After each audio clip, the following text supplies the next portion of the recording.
Isa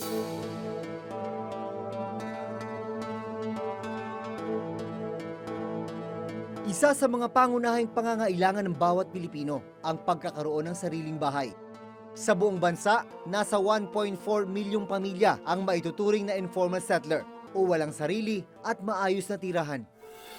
Ang National Housing Authority at maging ilang lokal na pamahalaan binigyan ng mandato na magtayo ng abot-kayang pabahay para sa mga mahihirap. Ito, semento. Sanang bumabagsak siya eh. Pag ginanon mo, big sabihin, may konti yung mix ng semento.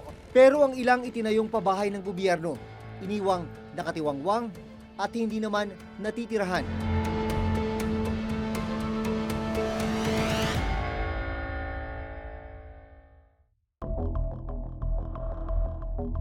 Sa bayan ng Pavia sa Iloilo City, matatagpuan ang isang housing project para sa mga empleyado ng Iloilo City Hall. Sa halagang 200 pisong renta kada buwan, maaari na sanang magkaroon ng sariling bahay ang mga empleyado ng munisipyo ng Iloilo. Pero pagdating sa pabahay, halos hindi mo na makita ang mga housing unit. Pag nandito ka, titignan mo tong area na ito, parang talahiban lang. Pero lapitan natin itong loob, makikita mo, ayan, makikita mo, nakatiwangwang na housing unit. Ilan lang yan sa maraming unit dito sa area na ito na matagal lang nakatenga. Patunay na nakatenga itong napakaraming talahib.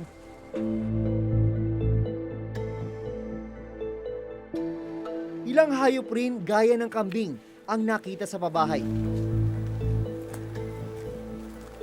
Ang ilang unit naging target na ng vandalismo, habang ang iba tinubuan na ng damo at puno.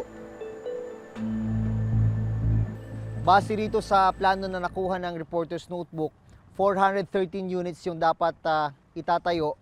Ang nagastos na rito, nasa halos 90 million pesos.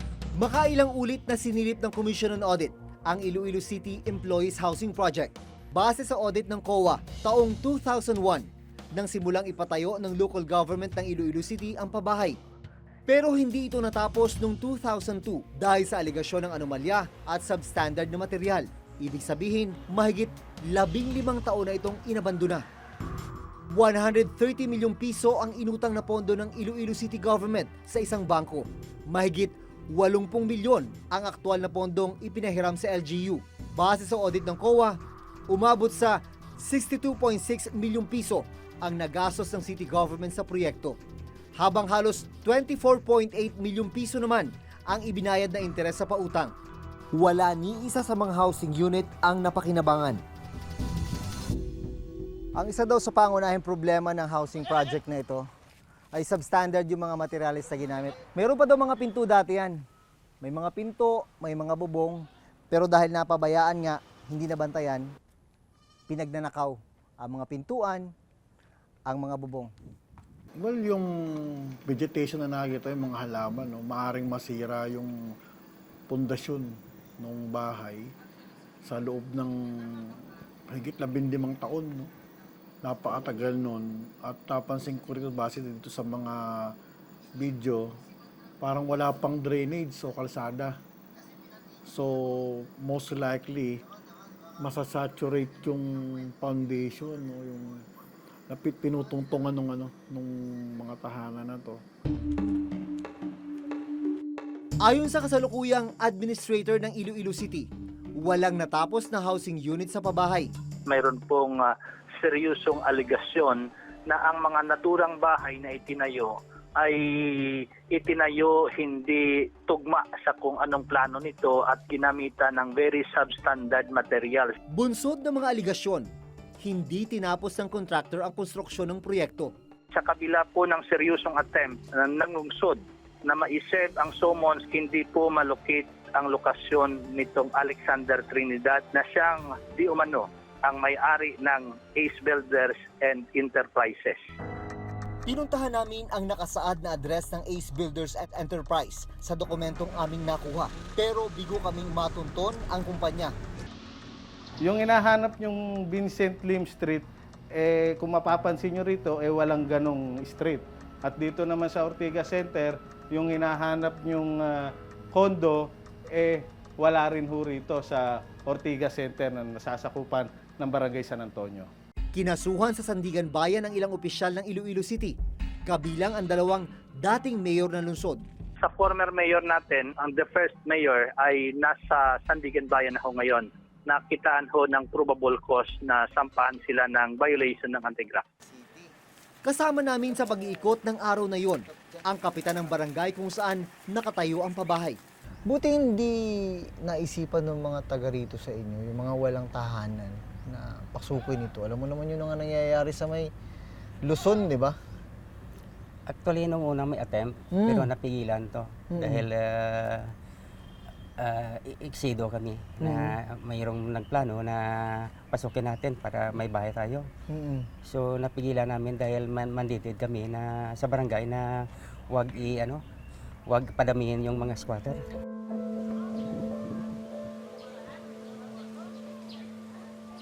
Sa gilid lang ng inabandonang pabahay, nakatira ang 66 na taong gulang na si Mang Nicolas Castillo.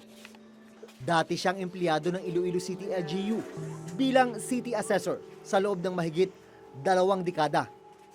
Isa lang si Mang Nicolas sa higit 400 empleyado ng Iloilo City Hall noon na tinagit maging benepisyaryo ng pabahay. Kasi marami rin ng empleyado sa City Hall na walang bahay. Nag-umpa-umpahan, wala akong lupa, wala akong bahay. Squatter lang kami dito sa Barangay Ungkaono. Kaya gusto ko sana makalupa at saka may bahay rin. Dahil nakatira malapit sa babahay, nakita rin daw ni Mang Nicolas ang paglubog ng mga housing unit nang minsang dumating ang malakas na bagyo. Ang height man ng bahay at tapos kung mayroon namang nakaano dito ng bagyong ano ba yan? Kalate ng mga bahay siguro nakalupog.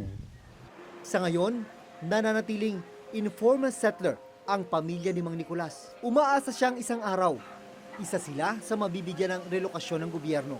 Siyempre tatao rin kami. Pero ang ano namin, kung saan kami dadalhin. Kinuha namin ang panig ng dating alkalde ng Iloilo City na siyang nag-implement ng proyekto. Nais namin sanang malaman kung bakit hindi ito natapos. So far as Mayor Treñas is concerned, during his term, hindi naman ho nagpabaya dito si Mayor Treñas. All of the procedures na dapat ho gawin, sinunod naman ho. Sinalo lang naman to ng administration ni Mayor Treñas. So you have to follow naman ho kung ano yung mga nasa kontrata. Samantala, sa panig ni dating Mayor Mansueto Malabor, limitado raw ang kanilang partisipasyon sa pag-aproba at pagpirma ng kontrata sa pabahay. The participation of former Mayor Malabor is limited to the evaluation during his term na na-approve yung kontrata na yan. Tapos siya nag-sign ng kontrata. So his participation is limited to that. So whatever happened after that, wala na siyang personal knowledge.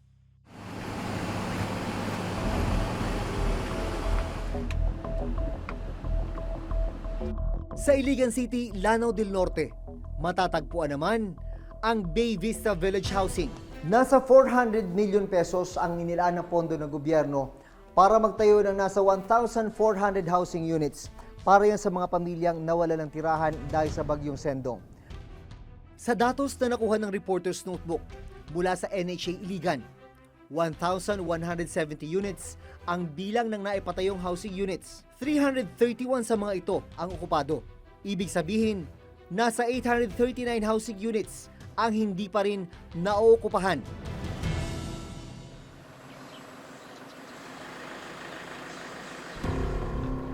Nang puntahan namin ang mga unit na wala pang nakatira, nadatnan namin ang ilan na wala pang mga pinto, bintana at linya ng kuryente. Ang ilan may mga bitak na sa mga pader.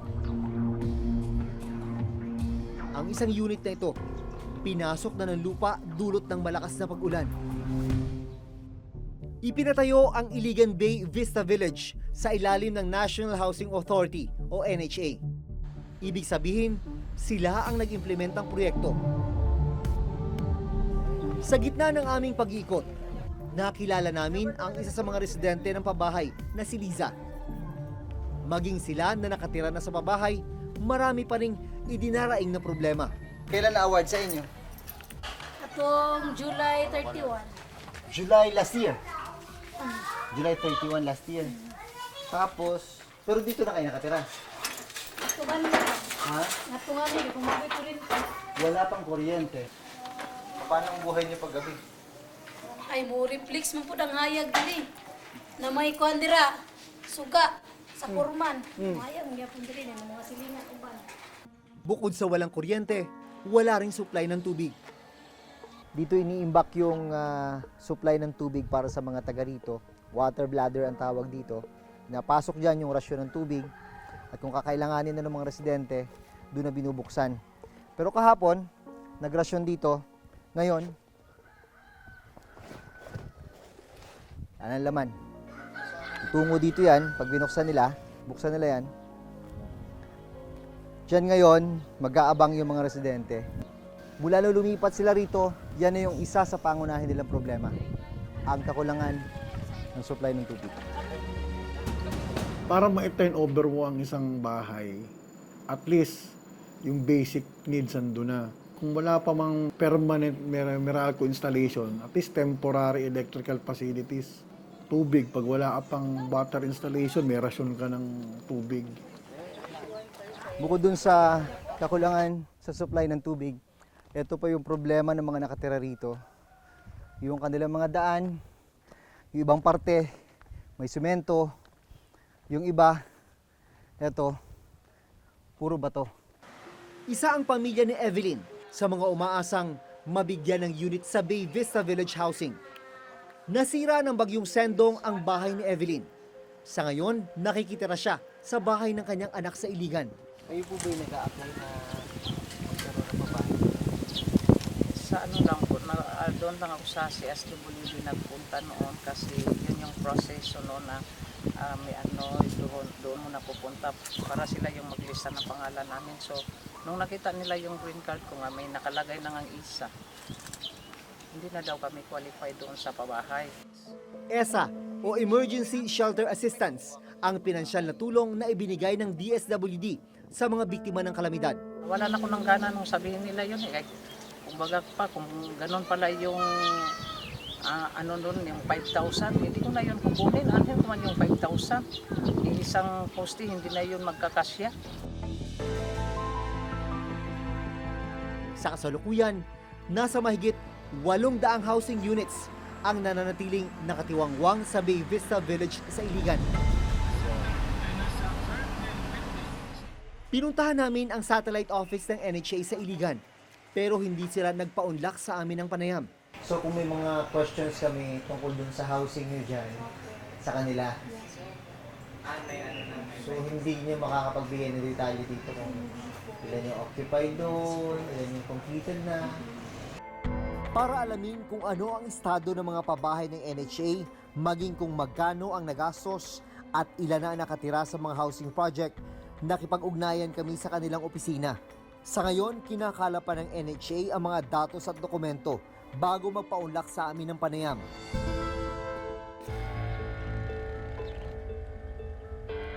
Pero hindi lang sa Iloilo City at Iligan City, may mga pabahay na hindi napapakinabangan.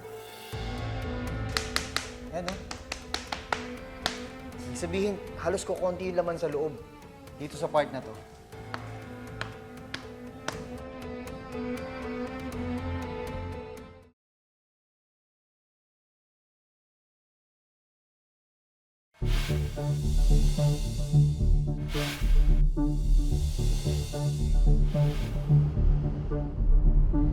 Sa pag-iikot ng Reporter's Notebook, natuklasan namin na ang ilan sa mga housing project ng NHA para sa mga low-salaried uniform personnel nakatiwangwang imbis na pinakikinabangan. Kuryente, problema. Ang banyo nila oh. Parang walang kalaman-laman na simento. Ito oh. Bakal. Walang dugtong. Babagsak at babagsak talaga. Kaya ito, nagkabagsakan na yung mga simento. Ito, simento. Sanang bumabagsak siya eh. Pag ginanon mo, big sabihin, May simento. may konti yung mix ng semento. Sa report na inilabas ng Commission on Audit noong December 2016, isa itong Seabreeze Residences dito sa Ibaan, Batangas sa kanilang sinilip. 1,109 units ang itinayo dito para sa mga pulis at sa mga sundalo. Hanggang ngayon, ni isa, wala pa rin nakatira dito. Nasa mahigit 190,000 na mga housing units ang naipatayo na ng NHA para sa mga pulis, mga sundalo, mga informal settlers, at maging sa mga biktima ng Bagyong Yolanda. Sa bilang na yan, nasa 76,000 housing units ang may nakatira. Ito ngayon ang nakakagulat. Sa bilang na yan, 60% ang nakatenga, naluluma, nasisira. 11 na housing projects ng NHA sa buong bansa ang nasilip ng COA na walang nakatira. 4 na housing projects naman ang nakitaan na ng pagkasira at pagkaluma ng mga housing unit. If you develop somewhere, is beyond those accessible distance from the employment ng mga tao, waste of money talaga yan. Walang titira. Bakit ang dami nakatenga? Ba't ang dami hindi okupado kung Okay. ganun? With respect to the AFP-PNP housing, no, isa-isahin natin yon. Kadalasan ang naging dahilan nila ay napakaliit yung sukat. Pag sinabi nating affordability, ang mga beneficiaries kasi, they're classified as low salary. So ito yung affordable housing para sa kanila. So our designs, the sizes are also dictated by the budget. And then, may mga nagsabi na malayo na sa kanilang mga assignments. We left it to the AFP-PNP Housing Board yung responsibility of identifying and screening the beneficiaries.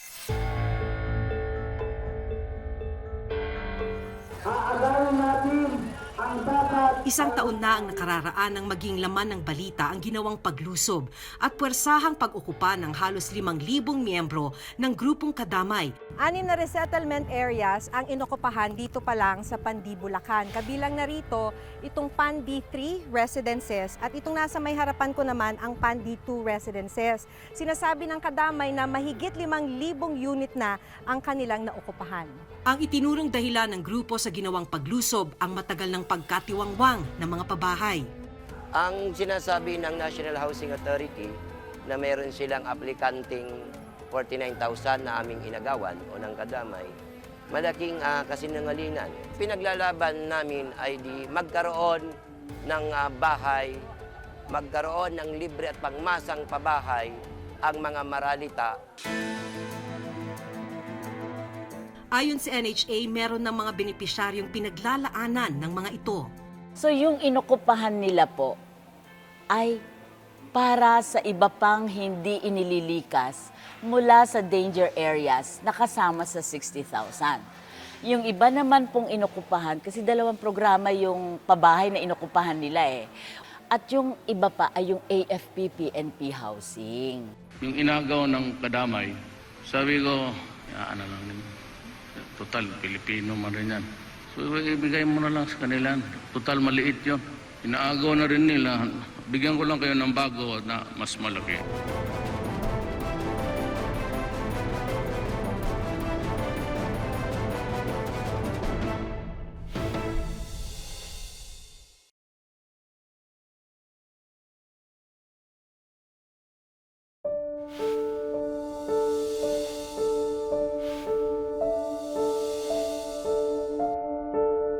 May mga lugar sa bansa na pinagtsatsaga ang tirhan ng marami nating kababayan.